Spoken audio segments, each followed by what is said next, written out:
Good evening. Tonight I'm going to talk to you about your final design. I want to get you ready to build your prototype in the workshop, and I want it to be a success. And for this reason, I want you to worry about the stage.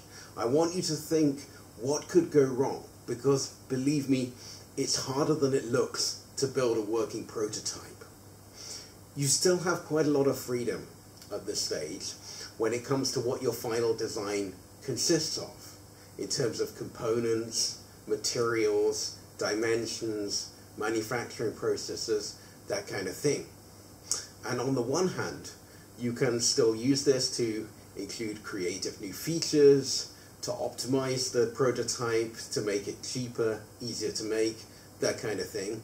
Or you can do nothing.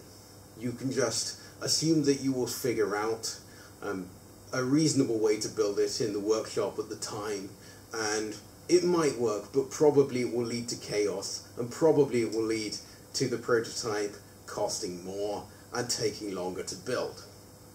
Now, to give you some idea of how much freedom you still have at this stage, here I've got two lamps. I've brought them along because they're interesting, but if you suppose that you're going to build a lamp that's powered by 230 volts alternating current, here, over on the left here, I've got a vintage sodium lamp, and this uses the sodium vapor, heats up the sodium so that it vaporizes in the glass envelope, passes the current through it, and gives a very distinctive orange-yellow glow at a couple of very precise frequency bands. To me, these are quite romantic, because these were the standard streetlights when I was a child in England in the 1980s. This one's from a laboratory, but it's one very specialized type of lamp. You can hear it, the inductor in there, or the choke in there that limits the current, that stops the excessive current from flowing through the sodium lamp. You can hear it buzzing there. This is quite old. It's at one end of the spectrum. It's a very specialized lamp. And here, what I've got is a much more common lamp, a modern desk lamp with a dichroic reflector halogen lamp that's designed to throw the light forwards onto the area of illumination, but allow the heat to go backwards out of the lamp, rise away from the desk. This is the kind of thing that it's a modern development of a very old concept, the sort of Herbert Terry angle poise concept, if you want to look up the English company of Herbert Terry. But here, what you've got is more of a IKEA realization of this. A bit more plastic in it than the originals. Maybe a little brighter and better at lighting things up. But what you've got here is a very general purpose desk lamp with white light rather than the yellow light that you've got here. I'm showing you these partly because they're interesting, but also to show you at this stage, if you say, well, this is what I'm doing for a prototype, and this is the intention, this is the goal of the prototype, well, you still have this wide spectrum of methods of building and implementing the prototype. So, what I want you to do as your assignment in your teams, and I want you to turn this in by the 22nd of July, is to prepare 3 documents. The first thing I want you to do is to prepare a specification for your prototype. This should be probably a 1-page document that specifies the things that can be defined by numbers. Things like perhaps the power output, the weight, the overall dimensions of your prototype. For the people who are looking at building an air conditioner, maybe the expected temperature reduction that can be achieved by the air conditioner. For the people who are looking at the stove powered by waste, maybe the startup time, the time it takes from 0 to maximum temperature, that kind of thing. Think about the things that are important. 2 things I'll remind you of are that you only have a maximum of 125 euros, or the dollar equivalent, to spend on the materials and components that you buy. And in the workshop, you only have about 30 hours of time to build this. So these are things that you should keep in your mind all of the time and possibly put on your specification. The second thing I want is a list of components. I think the Americans often call this a bill of materials. It's basically a list of all the parts that you need to build the prototype, even down to bits of wire, bits of solder, the last screw, that kind of thing. And what I want to see on this list of components is, I want to see a list of the sources too. So where you're going to get them from, how much they're going to cost, and if at all possible, a link to the website where you might be able to buy this. Maybe in Germany, somewhere like Farnell, in the USA, perhaps McMaster Car, something like that. Somewhere that I or Francisco at Purdue can easily order from to get these components. So the name of the component, the number you need, a source, a price, and preferably a link. If they're reused components, then if you can estimate the price that you might need to pay at a junkyard, or if it's something like a starter motor from a car, say what kind of car it is that you want to get it from. Maybe it's a VW Golf, maybe it's a Ford Focus, I don't know.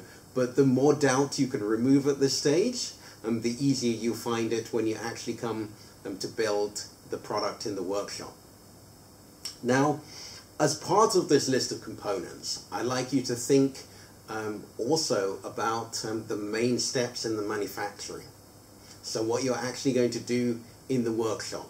So if you like, you can describe this document as being a list of components and manufacturing processes. And for all of the components, I want you to add up the individual costs and come to a total.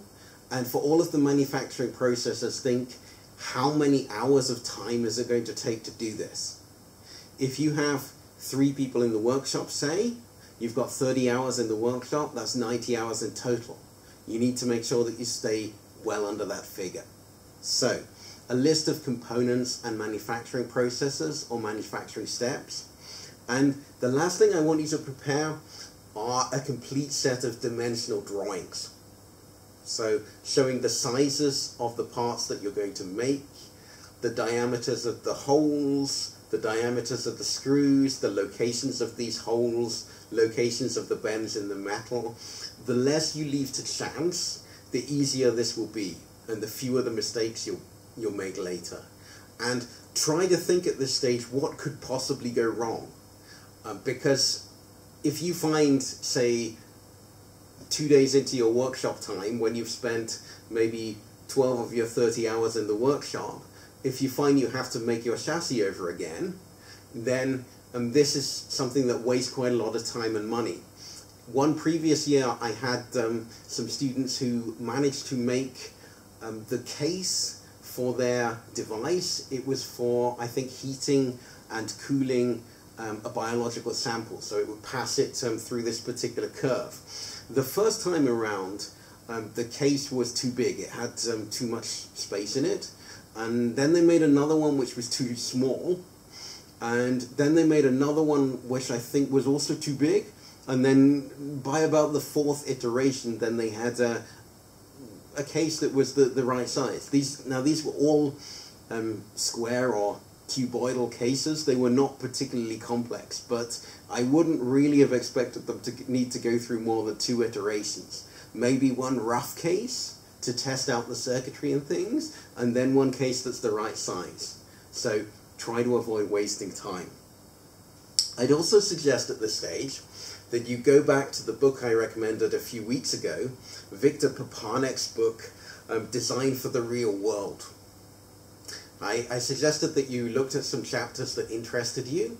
Victor Papanek was a designer who had a great range of experience in different countries, different locations in the USA, different kind of markets and things. And look back at those passages that inspired you because I don't just want you to get to a final design.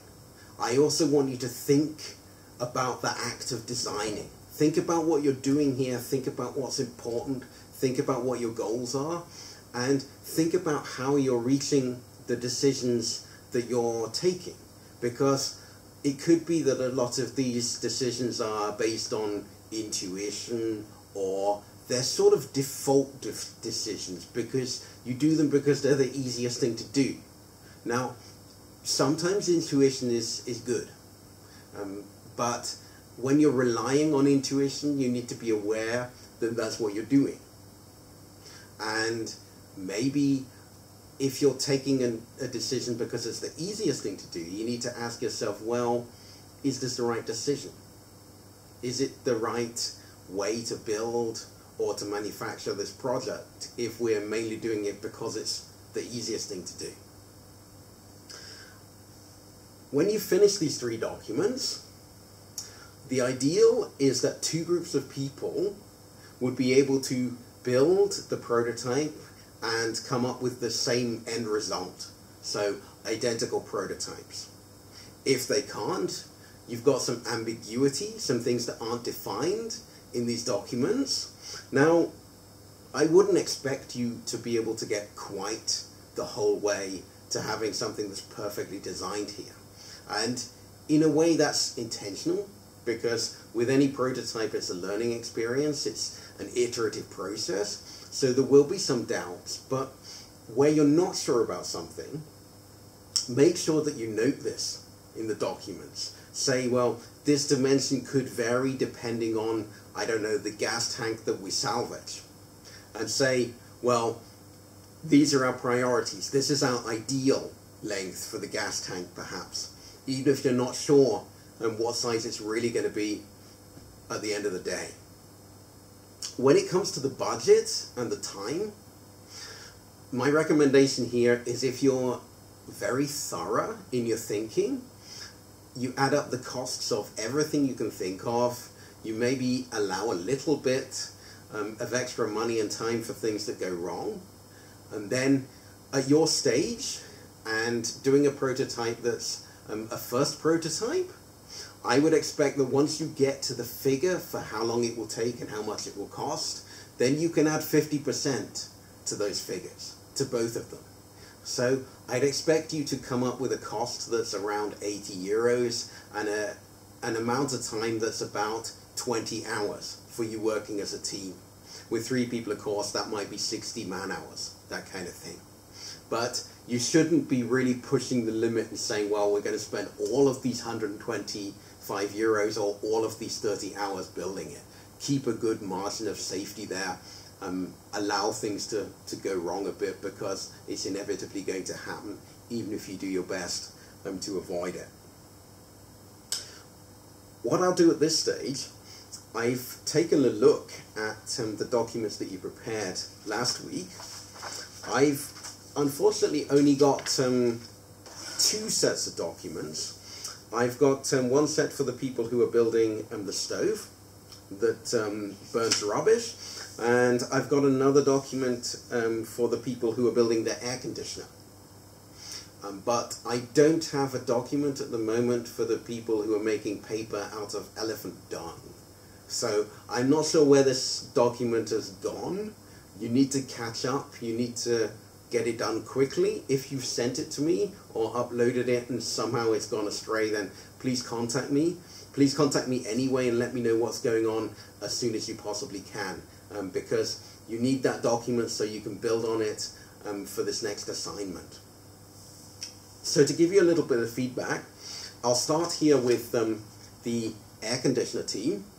Generally, I thought this document that they prepared was a good document. Something that's been done thoroughly. It's got most of the important information in it.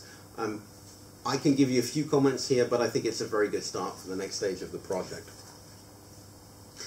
Where you're looking at, for example, solar cells, I think you need to define carefully at this stage what output you need from the solar cell in terms of voltage and current. So you can get some idea of how expensive this solar cell is going to be, where you might get it from, how big it's going to be, that kind of thing. And that's a piece of information you need quite urgently. When you're talking about things like a sack, you're saying that you're going to use a piece of a sack. Well, what kind of a sack? There are many different kinds of sacks. The most common ones are probably the Hessian sacks that are made out of a string-like woven natural material, and the polyethylene sacks, which are used for things like fertilizer. But here you need to define what kind of sack that is. When you're looking at the insulation that you're going to use within your air conditioner, I think it's important to say, well, where do you actually want to block the flow of heat, prevent the heat passing from one body to another, or prevent the heat escaping? And where do you want to encourage the heat transfer? Where do you want to encourage that heat to be conducted within this air conditioning machine? Because you could very easily stuff the whole pot with insulation and find that actually you insulate some of the important heat conduction paths within the machine. I think it's also important to think, would it be possible to build this air conditioner so that it doesn't require any electricity at all? Because solar cells are things that do exist in Africa, but they're fairly rare and they're not repairable. Some of the things that I think are mentioned in here, maybe building solar panels out of crystalline silicon wafers. I'm not sure about the practicalities of doing this. I can imagine, depending on what degree you're going to build it from, whether you're going to start from very basic materials or whether you're just going to start with pre-prepared units, you might be needing something like a clean room to actually build these solar panels. And I mean, when you're looking at a country where, say, the €125 budget is probably far more than anyone would be paying for rent for their apartment or anything, solar cells are potentially quite expensive, and maybe too expensive for this to really become a popular design. And what I would suggest is, if you look at somewhere like South Sudan, they have a great deal of sunshine there, much more than we have in Hanover. I looked up the figures. South Sudan has about 2,700 hours of sunshine a year and an average temperature of nearly 28 centigrade. In comparison, Hanover has 1,600 hours and an average temperature of 10 centigrade. And it might be that you could take the heat from the sun, the radiated heat, and you could use it to boil some water. I know you're trying to cool something, but if you took this water that you boiled and used it, for example, to drive a small steam turbine, it's possible to build a steam turbine using salvaged sheet metal from things like oil cans. If you take a 5-litre oil can and you cut out the disc out of it, and then you cut some radial slots in it, drill a hole at the end of each slot so that you can then twist the blade to give it some pitch without tearing the metal at the root of the cut. And if you then solder in a shaft with some needle bearings on it to reduce the friction, you can actually produce, using very simple materials, a working steam turbine. And I've seen one of those which actually uses another small oil can as the boiler, so a very low pressure. This could potentially be something that you could then attach using a shaft to a fan and use it to move around the air without needing any electricity at all. When you're looking at things like the barrels, it's important here to do a bit more research, look at exactly what's available in terms of barrels. You get your standard 200-litre steel oil drum. You also get slightly smaller blue polyethylene barrels that you could be able to use here.